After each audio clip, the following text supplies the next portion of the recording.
El Partido Popular presentará próximamente una proposición no de ley para modificar el Código Civil y que los trámites para adquirir la nacionalidad por parte de aquellos padres de niños extranjeros nacidos en Ceuta y Melilla se endurezcan, y otra para agilizar las devoluciones de los menores extranjeros no acompañados a Marruecos. El grupo parlamentario del PP en el Senado se ha reunido hoy en Melilla para presentar una serie de propuestas en torno al futuro de las ciudades autónomas. La policía local continuará haciendo horas extraordinarias después del acuerdo alcanzado este viernes entre los sindicatos y la Administración, un acuerdo que será refrendado en mesa de negociación y que supone una reivindicación razonable a ojos del Gobierno. Además, en lo que se refiere a la falta de materiales básicos, como los walkie-talkies, el portavoz del Gobierno ha anunciado que se ha licitado un contrato mayor para la adquisición de un centenar de unidades. Los 15 walkies para los 15 nuevos policías que se incorporaron hace escasas fechas se están entregando hoy, concretamente se están entregando hoy. Y luego está en licitación una partida de 100 walkies, que es un contrato mayor, evidentemente, de 100 walkies para renovar toda la dotación de comunicaciones que tiene. Y el Partido Socialista sigue apostando por la línea de interés público, tanto por cuestiones de economía como climatológicas en el estrecho. Así lo ha explicado la asesora del portavoz socialista, Manuel Hernández. Vamos a seguir defendiendo que Ceuta necesita esa línea de interés público e interés general. Es claro y evidente que la situación geográfica nuestra y la situación social merece que el Gobierno de España apoye el traslado de todos los residentes en Ceuta. Y eso ahora mismo solo tenemos el mecanismo de la línea de interés general como una garantía, no solo por cuestiones económicas, sino que tampoco nos podemos olvidar de cuestiones climatológicas y del levante del estrecho tan conocido en nuestra ciudad. Muy buenas noches, bienvenidos a los servicios informativos de Ceuta Televisión. Estos que les hemos relatado son tan solo algunos de los asuntos que nos deja esta jornada de viernes. El resto, como siempre, se los contamos a continuación. Comenzamos.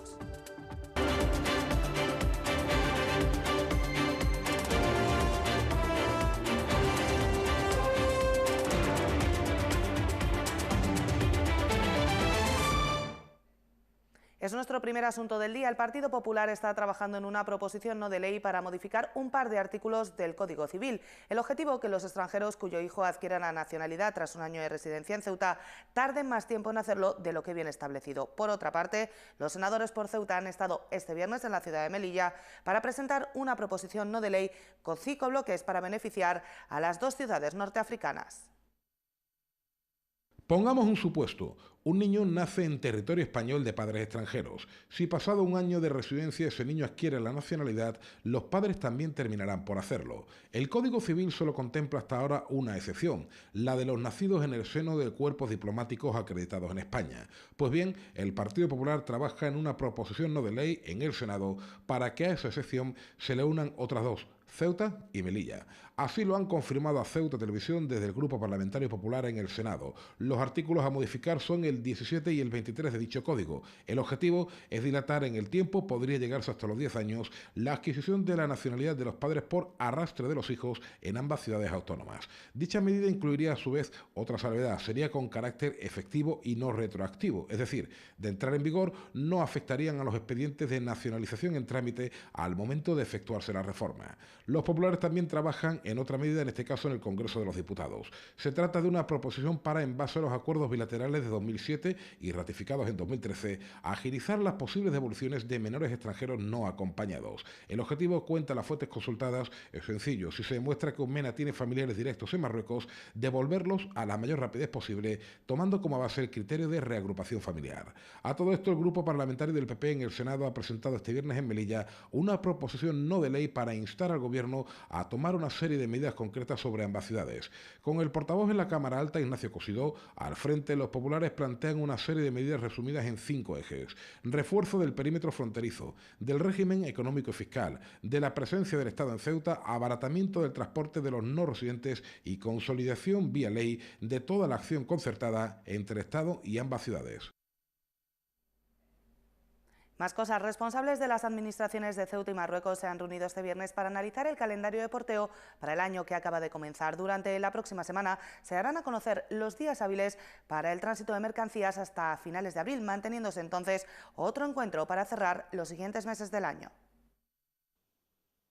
El jefe de gabinete de la delegación del Gobierno y el coordinador de la actividad en los polígonos del Tarajal de la ciudad han mantenido un encuentro este viernes con sus homólogos marroquíes para cerrar el calendario de porteo de cara al año que acabamos de comenzar.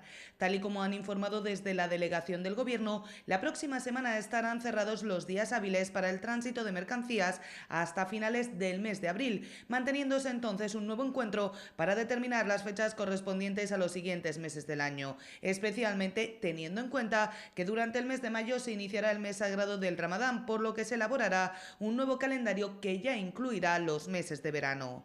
Se trata, han explicado desde la delegación del Gobierno, de facilitar con esta medida que en ambos lados de la frontera se tenga conocimiento previo de los días que se puede portear y evitar que la desinformación pueda generar situaciones conflictivas debido a la acumulación de personas a ambos lados de la frontera.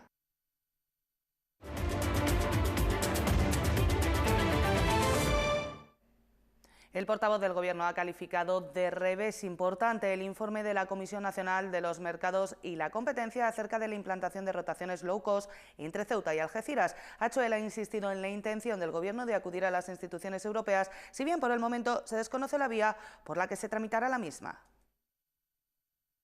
El informe de la Comisión Nacional de los Mercados y la Competencia acerca de la implantación de rotaciones low cost entre Ceuta y Algeciras no ha sentado nada bien en el seno del Ejecutivo, que ha calificado como revés importante la negativa del mismo a la propuesta del Gobierno. Así lo ha señalado el portavoz Jacob Achuel, que pese a ello ha insistido en que el Ejecutivo sigue absolutamente convencido de las bondades de esta propuesta. Evidentemente ha sido un revés importante para la ciudad, porque estábamos y seguimos estando completamente convencidos de la viabilidad, de la justicia y de la legalidad de la medida que propusimos. Ha sido un revés que se nos haya negado esa posibilidad, pero estamos tan convencidos, y por eso empleaba el pasado y el presente, estamos tan convencidos que vamos a seguir insistiendo. Es por ello, ha continuado, que se acudirá a las instituciones europeas para tratar de lograr que las rotaciones a precios reducidos sean una realidad, si bien por el momento se desconoce cuál será la vía por la que se tramitará dicha propuesta. La siguiente instancia es Europa, como usted muy bien dice. No tenemos definido cuál va a ser el cauce para hacer esta reclamación, esta propuesta, mejor dicho. No tenemos definido, en cualquier caso, cuál va a ser el cauce. Eso tienen que ser técnicos y expertos los que decidan quién tiene mayores posibilidades de éxito en esta propuesta. Achuel además ha insistido en que la implantación de las rotaciones low cost no tiene por qué influir en las bonificaciones del precio de los billetes, ya que serían dos medidas absolutamente diferenciadas. No tiene nada que ver la rotación del low cost. Vamos a seguir la intención de este Gobierno, y de hecho en los presupuestos está así contemplado. Se sigue manteniendo la dotación para bonificar los precios de los billetes. El portavoz no ha dejado pasar la oportunidad de volver a enaltecer los resultados de la puesta en marcha de las rotaciones baratas para turistas durante los fines de semana, una medida, ha insistido, que está dando muy buenos resultados y abriendo la visita a Ceuta a una clientela que antes no se la planteaba. Pues precisamente el PSOE ha ratificado su apuesta por la línea de interés público, tanto por economía como por las condiciones climatológicas de la ciudad. Así lo ha afirmado la asesora del portavoz, Cristina Pérez, que también ha ironizado sobre Vox y su programa electoral. El PSOE de Ceuta ratifica su apuesta por la línea de interés público entre Ceuta y Algeciras, aunque para ello habrá que tener en cuenta las consideraciones del informe de la Comisión de la Competencia. Así lo ha explicado la asesora del portavoz, Cristina Pérez, señalando que los socialistas incrementan dicha apuesta precisamente al ostentar ahora el gobierno de la nación. Vamos a seguir defendiendo que Ceuta necesita esa línea de interés público e interés general. Es claro y evidente que la situación geográfica nuestra y la situación social merece que el Gobierno de España apoye el traslado de todos los residentes en Ceuta. Y eso ahora mismo solo tenemos el mecanismo de la línea de interés general, como una garantía, no solo por cuestiones económicas, sino que tampoco nos podemos olvidar de cuestiones climatológicas y del levante del estrecho tan conocido en nuestra ciudad. Pérez también se ha referido a las polémicas surgidas en las últimas horas con Vox y algunas de sus propuestas electorales. La asesora ironiza diciendo que programa y Vox son términos incompatibles. Están lanzando una serie de proyectos o aprendices de proyectos, porque no parece claro que muchas de las cosas se puedan llevar a cabo dentro de un Estado constitucional y de derecho como el nuestro. Y bueno, lo que hemos manifestado públicamente desde el Partido Socialista. El Partido Socialista va a estar enfrente de cualquier postura contraria a los derechos de las mujeres y contraria a los derechos de todos los colectivos que merecen una protección especial. Gobierno de la ciudad y sindicatos han alcanzado un acuerdo a última hora de la mañana de este viernes sobre las horas extra de la policía local. Este acuerdo supone que no se paralizará la realización de estas horas extra tal y como estaba anunciado y que el Gobierno convocará en los próximos días la mesa de negociación para ratificar el mismo. La decisión de la policía local de no realizar más horas extras se ha convertido en uno de los asuntos clave de la rueda de prensa posterior al Consejo de Gobierno. Ya en ese momento, el portavoz del Ejecutivo anunciaba que se estaba desarrollando un encuentro entre los sindicatos con representación en el cuerpo policial y la consejera de Hacienda para tratar de alcanzar un acuerdo ante un incremento en el precio de las horas que el portavoz calificaba como razonable. Repito, reivindicaciones que al Gobierno nos parecen razonables. Es decir, no estamos cerrados ni muchísimo menos, sino todo lo contrario, a mantener una negociación con vistas a mejorar sus condiciones laborales. Eso hay que partir de esa base. Y en este momento, ya digo, la consejera competente, que la consejera de Recursos Humanos, está teniendo una reunión con los sindicatos después de que ellos han unificado en un solo documento pues todas las reivindicaciones que tiene. Pues bien, la reunión ha dado sus frutos apenas un par de horas más tarde, con el anuncio por parte del Gobierno de la ciudad de que se ha logrado alcanzar un acuerdo que, habiendo comprobado que sus consecuencias económicas son asumibles por el presupuesto de la ciudad, se ratificará en próximos días en mesa de negociación.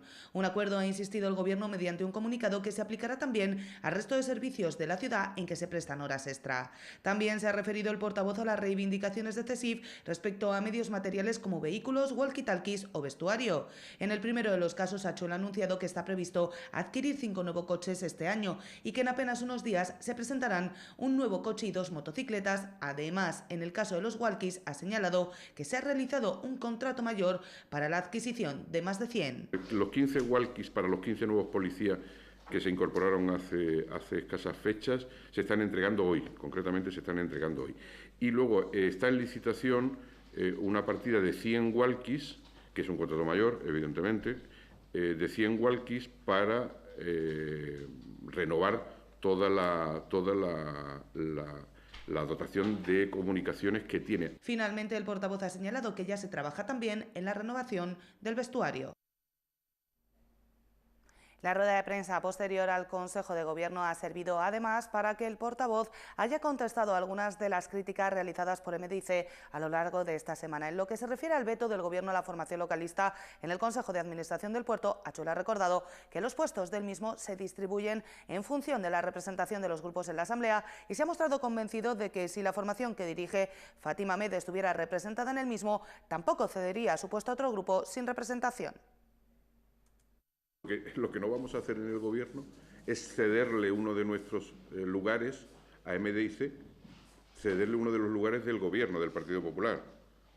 O sea, es decir, los lugares en el Consejo de Administración de la Autoridad Portuaria están repartidos de acuerdo a la representación.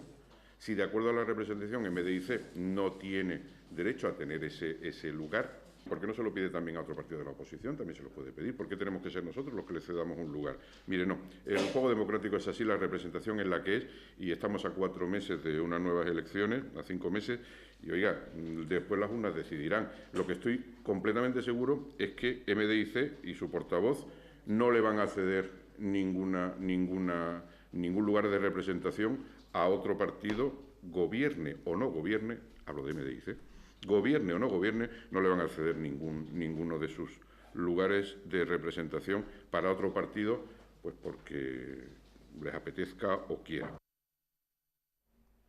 Pues precisamente el Movimiento por la Dignidad y la Ciudadanía acusa al Gobierno y en particular a su consejero de Medio Ambiente, Fernando Ramos, de beneficiar a la concesionaria de la Inspección Técnica de Vehículos en detrimento de los usuarios. El Boletín Oficial de la Ciudad contempla un incremento de las tarifas en un 2,3%, a lo que hay que añadir un IPSI del 9%, 5 puntos superior a Melilla. El Boletín Oficial de la Ciudad de Ceuta publica en su edición de este viernes 11 de enero una actualización de las tarifas de la ITV al alza, un incremento del 2,3%. Algo contrario recuerda el Movimiento por la Dignidad y la Ciudadanía, a lo que expresó el consejero de Medio Ambiente, Fernando Ramos, durante el pleno de control del pasado mes de diciembre. Entonces Ramos se comprometió a negociar con la adjudicataria una rebaja de las tarifas para cumplir así un acuerdo aprobado año y medio antes para estudiar la posibilidad de liberar el servicio para mejorar los precios y la calidad. A ello hay que añadir que el IPSI es del 9%, 5 puntos superior al de la ciudad autónoma de Melilla. El partido localista considera que desde entonces nada se ha hecho para cumplir dicho acuerdo y recuerda que en Ceuta se pagan las tarifas más caras de España por una inspección a la que obliga la administración, como un informe de Facua confirmaba, y que suponen un enriquecimiento excesivo del adjudicatario a costa de nuestro bolsillo. Por último, la facturación que realiza el adjudicatario junto al canon que paga a la ciudad, apenas el 3% de lo cobrado, dice el partido, la casi amortizada inversión, las ventajas en la seguridad social le permiten obtener un beneficio cercano al 50% en las tarifas cobradas por una inspección que la propia administración impone al usuario de cualquier vehículo y que no puede convertirse en un beneficio injusto para el concesionario a costa del bolsillo de los ciudadanos. MIC, por último, recuerda que Fernando Ramos explicó que la empresa adjudicataria tiene intención de abrir una nueva línea de inspección en el puerto, aunque sin embargo lo que se necesita, según el partido, no es una nueva línea, sino unas tarifas más baratas de las que impone el área de medio ambiente.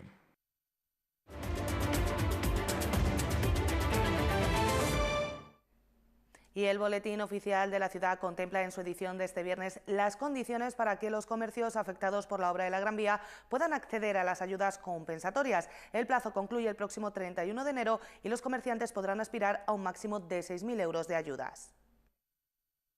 Los comercios interesados en recabar ayudas con motivo de la obra de la Gran Vía tendrán hasta las 14 horas del próximo 31 de enero para presentar la solicitud.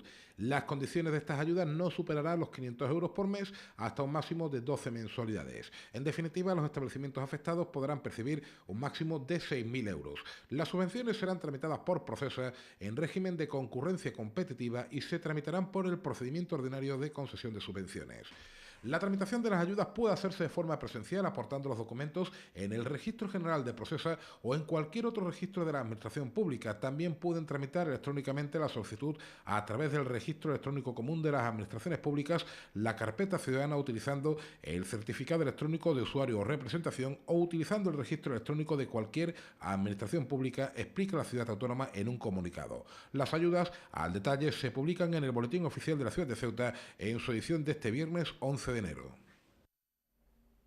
Y más cosas. El diputado de Ciudadanos por Cádiz, Javier Cano Leal, plantea que el Estado bonifique a ciudades como Ceuta, en las que el suelo militar desocupado suponga un gran volumen de metros sobre el total de la superficie de la ciudad. En una entrevista concedida a Ceuta Televisión, el parlamentario gaditano cree que no se puede, como proponen algunas formaciones, que Defensa ceda el terreno militar de modo completamente gratuito. Las ciudades con un importante volumen de suelo militar que no adquieran esos terrenos, siempre en el supuesto de la desocupación, deberían contar con algún tipo de compensación económica. En la tesis que baraja el portavoz de Ciudadanos en materia de defensa, Javier Cano Leal, que recientemente ha planteado al Gobierno una pregunta en relación al plan del Ministerio de Defensa para desprenderse de la mitad de sus equipamientos urbanísticos. Lo explica en una entrevista telefónica con Ceuta Televisión. Hay municipios y hay ciudades y hay comunidades autónomas donde el suelo está predominantemente ocupado por militares. Yo personalmente siempre he defendido que esas términos municipales, términos de comunidad autónoma, comarcas que estén afectadas por esa finalidad de defensa nacional tienen derecho a recibir una compensación por parte del Estado, porque es que el Estado es el que se está beneficiando en su conjunto y todos los españoles de la afectación de esos terrenos. Cano Leal sugiere que no es partidario de que Defensa se desprenda de terrenos de modo gratuito, aunque el destinatario sea otra administración pública. El motivo, el patrimonio de Defensa, a fin de cuentas, es patrimonio común de todos los españoles. Lo lógico es que pase a manos de privados o de administraciones públicas, pero no como muchas veces se pide, en esos especialistas el Grupo Parlamentario Podemos siempre pedir a cambio de nada.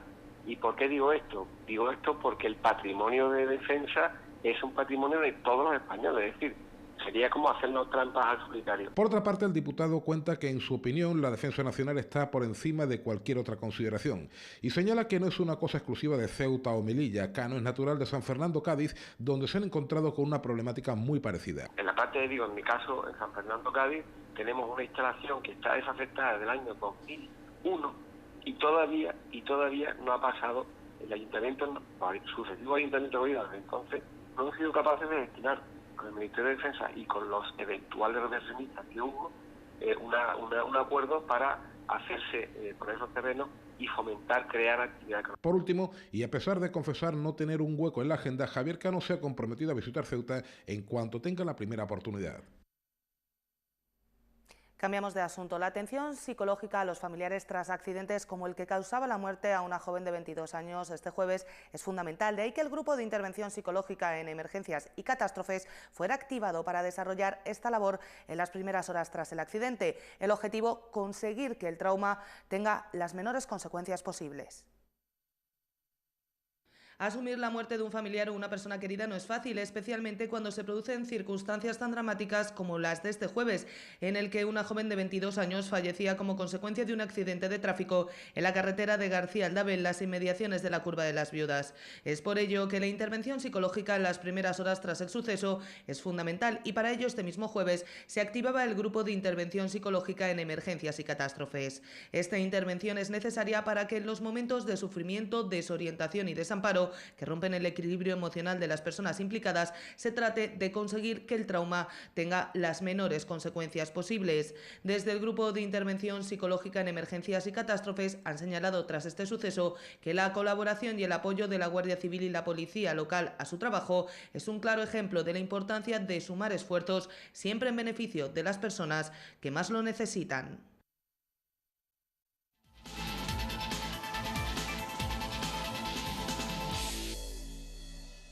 En el tiempo del deporte les contamos que el Club Deportivo Puerto y el Deportivo Ceutí se miden este sábado a las 12 del mediodía en La Libertad en otra nueva edición del Derbi Caballa de Fútbol Sala Juvenil. Ambos conjuntos esperan conseguir los 3 puntos ante su máximo rival en un derbi que nunca defrauda. Llega uno de los momentos marcados en rojo en el calendario del Deportivo de Ceuta. Club Deportivo Puerto y Deportivo Ceutí miden sus fuerzas en el Derbi Caballa de la División de Honor de Juveniles de Fútbol Sala. El encuentro se disputará este sábado a las 12 del mediodía en el Pabellón de la Libertad. El Club Deportivo Puerto llega al encuentro tras perder el último duelo de 2018 ante el Torremolinos Fútbol Sala de la Libertad. A pesar de esta derrota, los portuarios han salido de la mala racha con la que comenzaron la temporada, sufriendo 7 derrotas consecutivas. Los de Rafa Peñalver son 11º en la clasificación con 12 puntos y esperan conseguir los 3 puntos ante su máximo rival para escalar en la clasificación. Por su parte, el Deportivo Ceutí llega al derbi en cuarta posición con 23 puntos, a solo uno del liderato que comparten Géminis y Córdoba Futsal. Los de José Ramón Ruiz Taconi esperan derrotar a los portuarios y confirmar que pueden optar por el título esta temporada y por clasificarse para la Copa de España. El Deportivo Ceutí derrotó al Betis Futsal en el último encuentro de 2018 y quiere dar un golpe encima de la mesa en el Derbi Caballa. Ambos conjuntos dispondrán de toda la plantilla para el derbi de la División de Honor de Juveniles de Fútbol Sala, que se disputará mañana sábado a las 12 del mediodía en el Pabellón de la Libertad. Y la competición de prebenjamín de Fútbol Sala llega a su fase decisiva. Tras la reunión mantenida en la sede de la Federación de Fútbol de Ceuta, 10 conjuntos se jugarán el título de Liga en una fase final a doble vuelta. Además, 18 conjuntos buscarán el pase a la fase final de la Copa Federación. La Comisión de Fútbol Base de la Federación de Fútbol de Ceuta mantuvo este pasado miércoles una reunión con los equipos de la categoría prebenjamín de Fútbol Sala con motivo de la programación de la segunda fase de la competición, el playoff por el título de Liga y la fase clasificatoria de la Copa Federación. El playoff por el título de Liga en la categoría prebenjamín será una liga regular a doble vuelta todos contra todos. El primer clasificado se proclamará campeón. En caso de igualdad a puntos en la clasificación final entre 2 o más conjuntos, se jugará un partido o partidos de desempate entre los implicados. Los 10 equipos que pelearán por el título son Sporting de Ceuta, Puerto Urasacho, Polillas de Ceuta, Balonmano Ramón y Cajal, Puerto Atlético, San Agustín Atlético, San Agustín Club de Fútbol, Club Deportivo Manzanera, Puerto Transportes Monreal y Agrupación Deportiva Ceuta. Por su parte, la Copa Federación tendrá el formato de liga regular en una vuelta todos contra todos. Se clasifican para octavo de final los 6 primeros clasificados que se sumarán a los 10 equipos de playoff. Por su parte, la Copa Federación tendrá el formato de liga regular en una vuelta todos contra todos. Se clasifican para octavo de final los 6 primeros clasificados, que se sumarán a los 10 equipos de playoff. En caso de igualdad a puntos en la clasificación final entre 2 o más conjuntos, se jugará un partido o partidos de desempate entre los implicados. Los 17 conjuntos que buscarán su pase a los octavos de final son la Unión África Ceutí, la Agrupación Deportiva Ceuta, Ceuta Base, Atlético Manzanera, Rayo Ceuta, la Inmaculada Club de Fútbol, Ceuta United, Puerto Futsal Ceuta, Ángulo Club de Fútbol, Puerto Promesas, UCIDC, Sporting Atlético, Ceuta Base, Polillas Atlético, Club Deportivo Puerto, Polillas Sporting y Aulet Magratex. Los pequeños llegan a la fase decisiva de la competición y seguro que dejan momentos inolvidables en una de las categorías más divertidas y emocionantes de las competiciones que organiza la Federación de Fútbol de Ceuta.